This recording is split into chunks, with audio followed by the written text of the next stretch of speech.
வணக்கம்.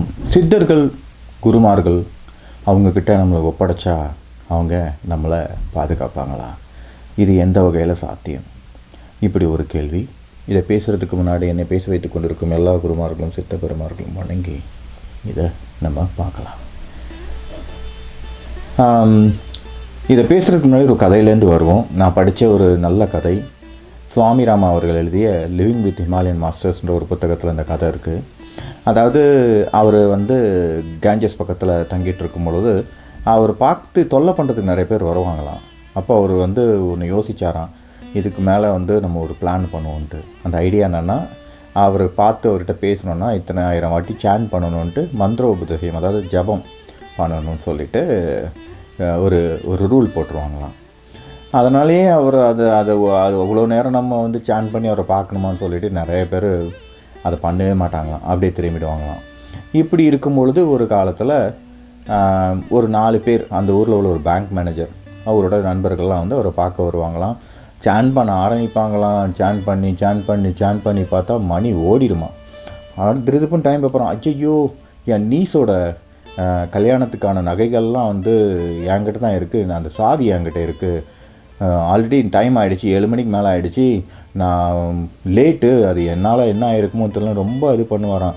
அப்புறம் சுவாமிராமன்ட்ட கேட்பாரான், நீ என்ன பண்ணீங்க, என்ன நடந்தே நான் மறந்துட்டேன்.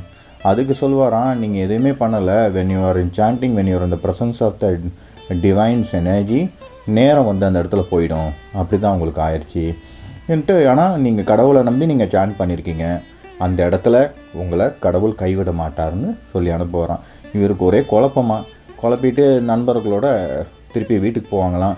வீட்டுக்கு போனவுடனே எல்லாமே நார்மலாக இருக்குமா, கல்யாணம்லாம் முடிஞ்சு சாப்பிட்டுட்டு இருப்பாங்க எல்லோரும்.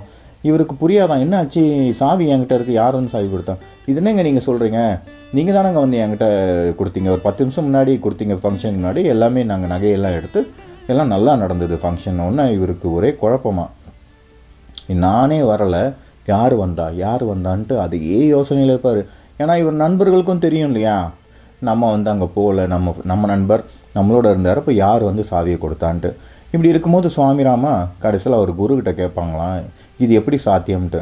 அப்போது சுவாமிராமா குரு சொல்லுவாங்களாம், இதே மாதிரி கடவுள் சரண்டர் ஆகும் பொழுது, சேன் பண்ணும்போதோ, முழுமையாக ஒப்படைக்கும் போதோ, யாராவது ஒரு சித்தர்களோ குருமார்களோ உதவி பண்ணுன்ட்டு அவங்க உரு எடுத்து போயிடுவாங்க.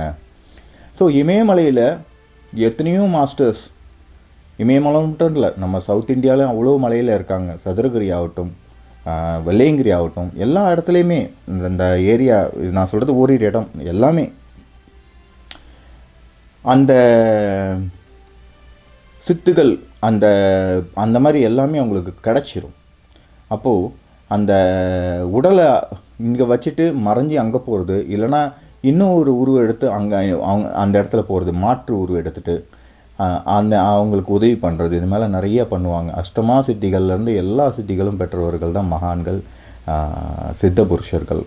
ஸோ இதனால் இது அவங்களுக்கு இயல்பு. யாராவது நம்ம கடவுளோட சரண்டர் ஆகிருக்காரு, நம்மளோட சரண்டர் ஆகிருக்காரு, நம்ம எப்படி உதவி பண்ணலான்ட்டு பண்ணிவிடுவாங்க. ஆகையால் நம்ம இதை என்றைக்கும் இது ஒரு கதை தான், ஆனால் இது நடந்த கதை. நீங்கள் இது சிம்பிளாக எடுத்துக்காதீங்க. நீங்கள் குருவோடு சரண்டர் ஆகும் பொழுது அந்த இயல்புக்கு நீதிப்படி சொல்லப்போனால் குரு உயர்வுக்கு நீங்கள் உயர்த்தப்படுவீங்க. அதுதான் இயல்புக்கு நீதி. நீங்கள் எது மூலமாக சரண்டர் ஆகிறீங்களோ அது மூலமாக நீங்கள் ஆகிடுவீங்க, கடைசியில் அதுவாகவே நம்ம ஆகிடுவீங்க. அதுதான் மனித பிறப்போட விஷயங்கள். ஆகையால் நம்ம குருவோடையோ ஈவன் கடவுளோடையோ சரண்டர் ஆகும்போது 100% சரண்டர் ஆகுங்க. அந்த இடத்துல நமக்கு அவங்க நம்மளை தாங்கி நிற்பாங்க. அந்த இடத்துல மனம் நிற்கும். எங்கெங்கெல்லாம் மனம் நிற்குதோ அந்த இடத்துல இறைவனோ குருவோ நம்மளோட பேசுவார். அதையே நம்ம பார்க்கலாம், அவங்களோட ப்ரெசன்ஸே நம்ம உணரலாம். இது நிச்சயமான உண்மை. வீடு ஒரு தலைப்பில் பார்க்கலாம்.